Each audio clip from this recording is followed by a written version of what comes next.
ছুটিয়া লৈ আহিছো লাখ লাখ লোকৰ বাবে এটা ডাঙৰ খবৰ মুখ্যমন্ত্ৰী ডক্টৰ হিমন্ত বিশ্ব শৰ্মাই আজি 15টাকৈ ডাঙৰ মন্তব্য কৰিছে অসমবাসীৰ বাবে এটা ভাল খবৰ আছে বিশেষকৈ মহিলাসকলৰ বাবে এটা ভাল খবৰ আছে আজি চৰকাৰী চাকৰি সন্দৰ্ভত মন্তব্য কৰিছে মুখ্যমন্ত্ৰী গৰাকীয়ে যে 35000 নতুন চৰকাৰী চাকৰি প্ৰদান কৰা হ'ব সমান্তৰালকৈ মন্তব্য কৰিলে লাখপতি বাইদেউৰ কথা ৰেচন কাৰ্ড যে নতুনকৈ দিয়া হ'ব সেই কথা উল্লেখ কৰিছে খুদখুৰ ধৰা অভিযান চলি থাকিব খুদখুৰক 1 টকাও ঘূৰাই দিব নালাগে আৰু খুদখুৰে যিসকল মহিলাৰ পৰা গহনা লৈছিল সেই গহনা খুদখুৰে ঘূৰাই দিয়ক মন্তব্য কৰিলে অৰুণোদয় আঁচনিক লৈ মন্তব্য কৰিছে যে 3 লাখ মহিলাক নতুনকৈ অৰুণোদয় প্ৰদান কৰা হ'ব ইফালে মাইক্ৰ ফাইনেন্সৰ ঋণ ৰেহাইৰ কথা মন্তব্য কৰিছে মুখ্যমন্ত্ৰী গৰাকীয়ে চৰকাৰী চাকৰি 35000ক দিয়া হ'ব আৰু অবৈধ স্বামী ধৰা অভিযান যে চলি থাকিব 26 লৈকে সেই কথা উল্লেখ কৰিছে সবিস্তাৰে এই মুহূৰ্তত মুখ্যমন্ত্ৰী গৰাকীৰ 15টা বিশেষ ঘোষণা জনাব বিচাৰিছো ৰাজ্যবাসীলৈ মুখ্যমন্ত্ৰী ডক্টৰ হিমন্ত বিশ্ব শৰ্মাই যি 15টা ডাঙৰ ঘোষণা কৰিছে আজি সংবাদ মাধ্যমৰ সন্মুখত মুখ্যমন্ত্ৰী ডক্টৰ হিমন্ত বিশ্ব শৰ্মাই প্ৰথমে খুদখুৰক লৈ সকিয়নি প্ৰদান কৰি ডাঙৰ মন্তব্য কৰিছে লগতে ৰেচন কাৰ্ড নোপোৱা সকলো মহিলাই যে ৰেচন কাৰ্ড পাব সেই কথাও তেওঁ উল্লেখ কৰিছে শীঘ্ৰেই 3 লাখ মহিলাক দিয়া হ'ব অৰুণোদয় আঁচনি আৰু অৰুণোদয় আঁচনি ইতিমধ্যে 27 লাখ মহিলাক দিয়া হ'ল আৰু 3 লাখ লোকক দিয়া হ'ব বুলি তেওঁ আজি ঘোষণা কৰিছে লগতে ৰেচন কাৰ্ডৰ প্ৰতিগৰাকী হিতাধিকাৰীয়ে অৰুণোদয় আঁচনি পাব বুলি কৈ দিলে মুখ্যমন্ত্ৰী গৰাকীয়ে আৰু 5 লাখ মহিলাই মাইক্ৰ ফাইনেন্সৰ ঋণ ৰেহাই দিব বুলি উল্লেখ কৰিছে মুখ্যমন্ত্ৰী ডক্টৰ হিমন্ত বিশ্ব শৰ্মাই যিসকল মহিলাই ভাবি আছিল যে মাইক্ৰ ফাইনেন্সৰ ঋণ কেনেকৈ আদায় কৰিম তেওঁলোকৰ বাবে এইটো এটা ভাল খবৰ বিনামূলীয়া নামভৰ্তিৰ কথা তেওঁ উল্লেখ কৰিছে স্নাতকত নামভৰ্তি কৰিলে যে 12500 টকা পাব আৰু ইয়াৰ পাছত যদি তেওঁ মাষ্টাৰ ডিগ্ৰী কৰিব বিচাৰিছে তেতিয়া 15000 টকা প্ৰদান কৰা হ'ব স্নাতকোত্তৰ নামভৰ্তি কৰাৰ লগে লগে প্ৰতিগৰাকী শিক্ষাৰ্থীয়ে দৰিদ্ৰ আৰু মধ্যবিত্ত পৰিয়ালে এই 15000 টকাটো পাব উল্লেখ কৰিছে মুখ্যমন্ত্ৰী গৰাকীয়ে আৰু নগৰ অঞ্চলৰ মহিলায়ো যে এতিয়াৰ পৰা লাখপতি বাইদেউৰ এই আঁচনিখনৰ অংশীদাৰ হৈ লাখপতি হ'ব পাৰিব সেই কথা উল্লেখ কৰিছে তেওঁ শীঘ্ৰেই প্ৰপত্ৰ প্ৰদান কৰা হ'ব আৰু এই প্ৰপত্ৰ দিয়াৰ লগে লগে যেহেতু 3, 4 আৰু 5 মাৰ্চত তেওঁলোকে প্ৰপত্ৰ জমা দিব লাগিব মহিলাসকলৰ বন্ধকত থকা গহনা অলংকাৰ সকলোবোৰ এতিয়া খুদখুৰে ঘূৰাই দিয়ক মন্তব্য কৰিছে মুখ্যমন্ত্ৰী গৰাকীয়ে আৰু খুদৰ নামত এটিএম সোণ বন্ধকত ৰাখিলেও জেললৈ যাব লাগিব কোনোবাই যদি মৰ্টগেজ হিচাপে সোণৰ অলংকাৰ লৈছে কোনোবাই যদি মৰ্টগেজ হিচাপে কাৰোবাৰ বাহন লৈছে কোনোবাই যদি মৰ্টগেজ হিচাপে কাৰোবাৰ সম্পত্তি লৈছে সেয়া সম্পূৰ্ণৰূপে এতিয়া জগৰীয়া হ'ব সেই গৰাকী খুদখুৰ লগে লগে একচন লোৱা হ'ব আৰু এতিয়াৰ পৰা কাজিয়ে পূৰ্বে তালাকক পঞ্জীয়ন কৰিব নোৱাৰিব আৰু মুখ্যমন্ত্ৰী ডক্টৰ হিমন্ত বিশ্ব শৰ্মাই তালাকক লৈ মন্তব্য কৰিছে ইছলামৰ মেৰিজক লৈ মন্তব্য কৰিছে সহজে পতি পত্নীয়ে যে তালাক কৰিব নোৱাৰিব তালাক তালাক তালাক বুলি কৈ নিজৰ পত্নীক পতিয়ে এৰি দিব নোৱাৰিব আৰু সমান্তৰালকৈ স্বামীকো এৰিব নোৱাৰিব পত্নীয়ে নতুনকৈ 35000 চাকৰি যে নিবনুৱাই পাব সেই কথা উল্লেখ কৰিছে মুখ্যমন্ত্ৰী গৰাকীয়ে ৰাজ্যবাসীলৈ এই 15টা বিশেষ ঘোষণা আজি কৰিছে মুখ্যমন্ত্ৰী ডক্টৰ হিমন্ত বিশ্ব শৰ্মাই ইয়াতকৈ আটাইতকৈ গুৰুত্বপূৰ্ণ দিশটো হৈছে যে খুদখুৰ ধৰা অভিযান তেতিয়ালৈকে চলিব যেতিয়ালৈকে অন্তিমটো খুদখুৰ ধৰা নপৰে আৰু খুদখুৰক 1 টকাও ঘূৰাই দিব নালাগে বুলি মুখ্যমন্ত্ৰী ডক্টৰ হিমন্ত বিশ্ব শৰ্মাই উল্লেখ কৰিলে সমান্তৰালকৈ এতিয়া খুদখুৰৰ নামত মহিলাসকলৰ লগত নিৰ্যাতন নচলিব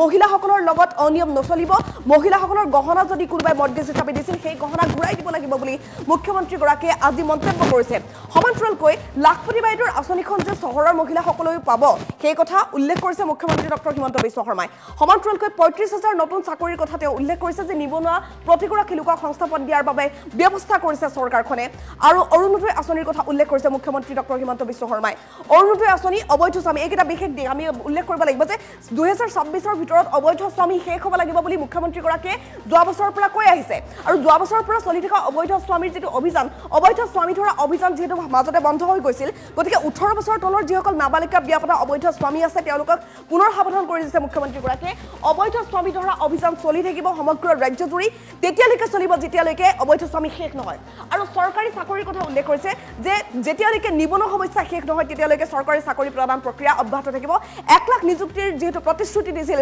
ৰাজ্য চৰকাৰে সেই প্ৰতিশ্ৰুতি অনুসৰি ইতিমধ্যে 96000ক প্ৰদান কৰা হ'ল চাকৰি আৰু 35000 নতুন চাকৰি আহি আছে আৰু সেই চাকৰিৰ বাবে সংস্থাপনৰ প্ৰক্ৰিয়া অতি শীঘ্ৰেই ৰাজ্য চৰকাৰে কৰিব সমান্তৰালকৈ মাইক্ৰ ফাইনেন্সৰ ঋণক লৈ যেহেতু মহিলাসকল যথেষ্ট চিন্তিত হৈছিল এই মাইক্ৰ ফাইনেন্সৰ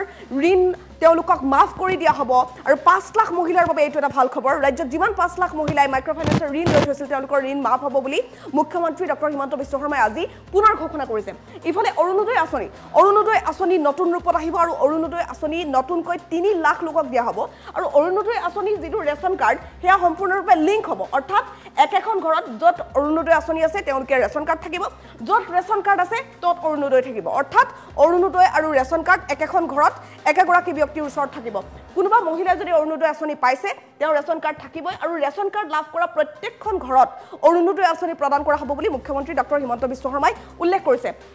আৰু হুটখোৰৰ যিটো পন্থা সকলোৱে গম পাইছে ইতিমধ্যে হুটখোৰ ধৰা অভিযান অব্যাহত আছে সমগ্ৰ ৰাজ্যজুৰি হুটখোৰবোৰ ধৰোঁতে সকলোৱে দেখিছে কাৰোবাৰ ওচৰত বাইক ওলাইছে কাৰোবাৰ ওচৰত ফুলৰ অলংকাৰ ওলাইছে কোনোবাই কাৰোবাৰ ঘৰ বাজেয়াপ্ত কৰি ৰাখিছে মুঠৰ ওপৰত হুটখোৰে মৰ্গেজ হিচাপে যিবোৰ সামগ্ৰী লয় সেই সামগ্ৰীবোৰ এতিয়া ঘূৰাই দিব লাগিব বিশেষকৈ মহিলাসকলৰ ক্ষেত্ৰত হুটখোৰৰ নামত অনিয়ম নচলিব মহিলাসকলৰ ক্ষেত্ৰত শোষণ নচলিব মই মুখ্যমন্ত্ৰী হৈ থকালৈকে কেতিয়াও সহ্য নকৰোঁ বুলি মুখ্যমন্ত্ৰী ডক্টৰ হিমন্ত বিশ্ব শৰ্মাই আজি উল্লেখ কৰি দিছে গতিকে হুটখোৰে গহনা যদি কাৰোবাৰ পৰা লৈছিল সেইবোৰ ঘূৰাই দিয়ক লগতে শুক্ৰবাৰে যিটো ঘোষণা কৰিছিল মুখ্যমন্ত্ৰীগৰাকীয়ে যে সুদ খৰক 1 টকাও ঘূৰাই দিয়াৰ কোনো প্ৰয়োজন নাই কোনোবাই যদি 10 টকা সুদ লৈছে আৰু তাৰ পাছত বাৰে বাৰে সুদ দিওঁতে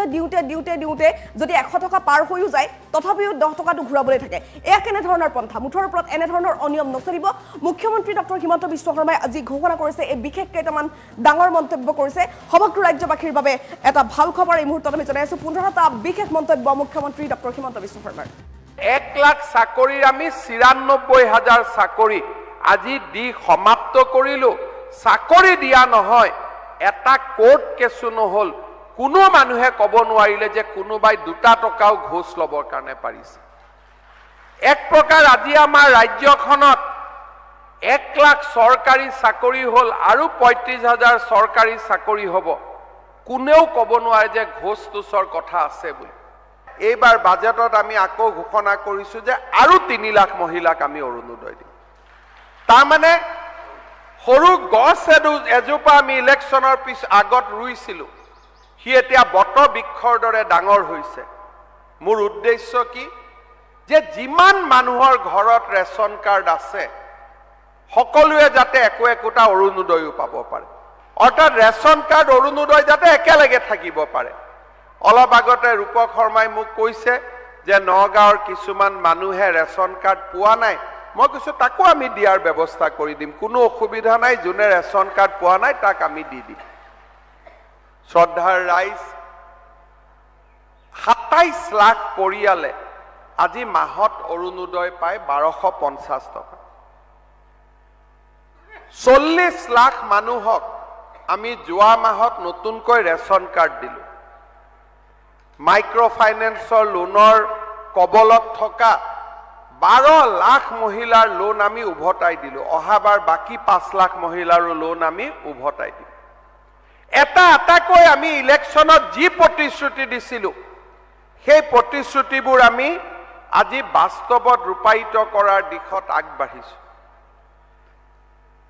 9ৰ ছোৱালীক চাইকেল হায়াৰ ছেকেণ্ডাৰী পাছ কৰা ছোৱালীক স্কুটি কলেজত বিনামূলীয়া এডমিশন এইবাৰ আমি আৰু এটা নতুন চিন্তা কৰিছো কলেজত বিনামূলীয়া এডমিশন হয় কিন্তু তথাপিতো কিতাপ কাগজ কিনিব লাগে অহা যোৱা কৰিব লাগে এতিয়াও আমাৰ বহুত ছোৱালীয়ে আৰ্থিক অভাৱৰ বাবে কলেজত পঢ়িবৰ কাৰণে এতিয়াও পৰা নাই এইবাৰ আমি সিদ্ধান্ত লৈছো যে নামভৰ্তিটো বিনামূলীয়া হ'বই কিন্তু মেট্ৰিক পাছ কৰি যিবিলাক ছোৱালী এইবাৰৰ পৰা কলেজত পঢ়িব তেওঁলোকক আমি কলেজত এডমিশন লোৱাৰ লগে লগে তেওঁলোকৰ একাউণ্টত আমি ১০,০০০ টকা দি দিম যাতে দেউতাক মাকৰ কষ্ট নহয় ছোৱালীজনীয়ে নিজে পঢ়িব পাৰে হায়াৰ ছেকেণ্ডাৰী পাছ কৰি ডিগ্ৰীত এডমিশন ললে আমি ১২,৫০০ টকা বেংক একাউণ্টত দিম য'তে ত'তে পইচা লয় এটিএম কাৰ্ডখনো বন্ধকত থৈ দিয়ে দৰমহা পালে প্ৰথম এটিএমৰ পৰা সিহঁতিহে উলিয়াই মানুহক দৰমহাটো দিয়ে আৰু সুদৰ টকাটো কাটি লৈ লয় মহিলাসকলৰ সোণ গহনা সব বন্ধকত থৈ দিয়ে আৰে এইবিলাক কেনেকৈ চলিব মই ক'লো অসমত মই মুখ্যমন্ত্ৰী থকালৈকে মহিলাৰ ওপৰত অত্যাচাৰ নহ'ব বাকী যি হ'ব হৈ থাকিব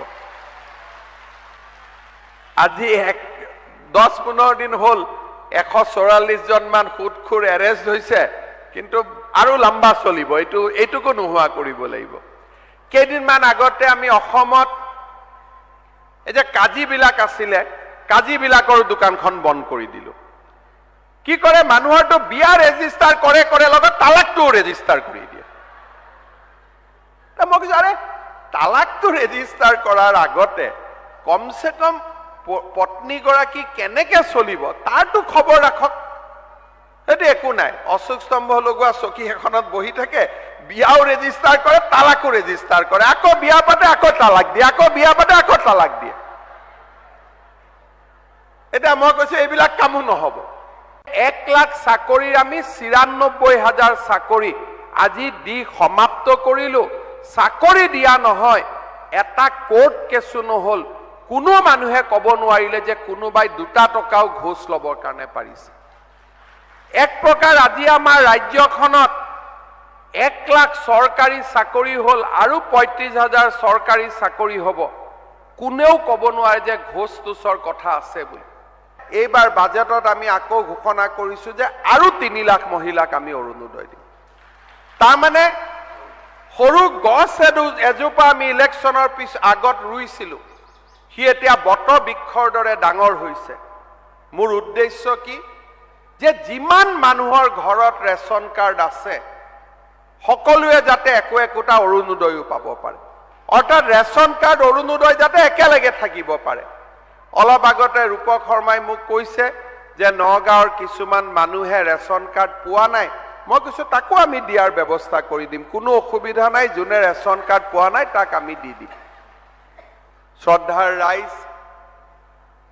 ২৭ লাখ পৰিয়ালে আজি মাহত অৰুণোদয় পায় ১২৫০ টকা। ৪০ লাখ মানুহক আমি যোৱা মাহত নতুনকৈ ৰেচন কাৰ্ড দিলো। মাইক্ৰ' ফাইনেন্সৰ লোনৰ কবলত থকা 12 লাখ মহিলাৰ লোন আমি উভতাই দিলো। অহাবাৰ বাকী 5 লাখ মহিলাৰো লোন আমি উভতাই দিম। এটাকৈ আমি ইলেকশ্যনত যি প্ৰতিশ্ৰুতি দিছিলো সেই প্ৰতিশ্ৰুতিবোৰ আমি আজি বাস্তৱত ৰূপায়িত কৰাৰ দিশত আগবাঢ়িছো। 9ৰ ছোৱালীক চাইকেল, হায়াৰ ছেকেণ্ডেৰী পাছ কৰা ছোৱালীক স্কুটি, কলেজত বিনামূলীয়া এডমিশ্যন। এইবাৰ আমি আৰু এটা নতুন চিন্তা কৰিছো। কলেজত বিনামূলীয়া এডমিশ্যন হয়, কিন্তু তথাপিতো কিতাপ কাগজ কিনিব লাগে, অহা যোৱা কৰিব লাগে। এতিয়াও আমাৰ বহুত ছোৱালীয়ে আৰ্থিক অভাৱৰ বাবে কলেজত পঢ়িবৰ কাৰণে এতিয়াও পৰা নাই। এইবাৰ আমি সিদ্ধান্ত লৈছো যে নামভৰ্তিটো বিনামূলীয়া হ'বই, কিন্তু মেট্ৰিক পাছ কৰি যিবিলাক ছোৱালী এইবাৰৰ পৰা কলেজত পঢ়িব তেওঁলোকক আমি কলেজত এডমিশ্যন লোৱাৰ লগে লগে তেওঁলোকৰ একাউণ্টত আমি 10,000 টকা দি দিম, যাতে দেউতাক মাকৰ কষ্ট নহয়, ছোৱালীজনীয়ে নিজে পঢ়িব পাৰে। হায়াৰ ছেকেণ্ডাৰী পাছ কৰি ডিগ্ৰীত এডমিশ্যন ললে আমি 12,500 টকা বেংক একাউণ্টত দিম। য'তে ত'তে পইচা লয়, ATM কাৰ্ডখনো বন্ধকত থৈ দিয়ে। দৰমহা পালে প্ৰথম ATMৰ পৰা সিহঁতিহে উলিয়াই মানুহক দৰমহাটো দিয়ে আৰু সুদৰ টকাটো কাটি লৈ লয়। মহিলাসকলৰ সোণ গহনা সব বন্ধকত থৈ দিয়ে। আৰে এইবিলাক কেনেকৈ চলিব? মই ক'লো অসমত মই মুখ্যমন্ত্ৰী থকালৈকে মহিলাৰ ওপৰত অত্যাচাৰ নহ'ব, বাকী যি হ'ব হৈ থাকিব। আজি 10-15 দিন হ'ল 144 জনমান সুদখোৰ এৰেষ্ট হৈছে, কিন্তু আৰু লম্বা চলিব, এইটোকো নোহোৱা কৰিব লাগিব। কেইদিনমান আগতে আমি অসমত এই যে কাজীবিলাক আছিলে, কাজীবিলাকৰ দোকানখন বন্ধ কৰি দিলো। কি কৰে, মানুহৰটো বিয়া ৰেজিষ্টাৰ কৰে লগত তালাকটোও ৰেজিষ্টাৰ কৰি দিয়ে। মই কৈছো আৰে তালাকটো ৰেজিষ্টাৰ কৰাৰ আগতে কমচে কম পত্নীগৰাকী কেনেকে চলিব তাৰটো খবৰ ৰাখক। সেইটো একো নাই, অশোক স্তম্ভ লগোৱা চকী এখনত বহি থাকে, বিয়াও ৰেজিষ্টাৰ কৰে, তালাকো ৰেজিষ্টাৰ কৰে, আকৌ বিয়া পাতে, আকৌ তালাক দিয়ে, আকৌ বিয়া পাতে, আকৌ তালাক দিয়ে। এতিয়া মই কৈছো এইবিলাক কামো নহব।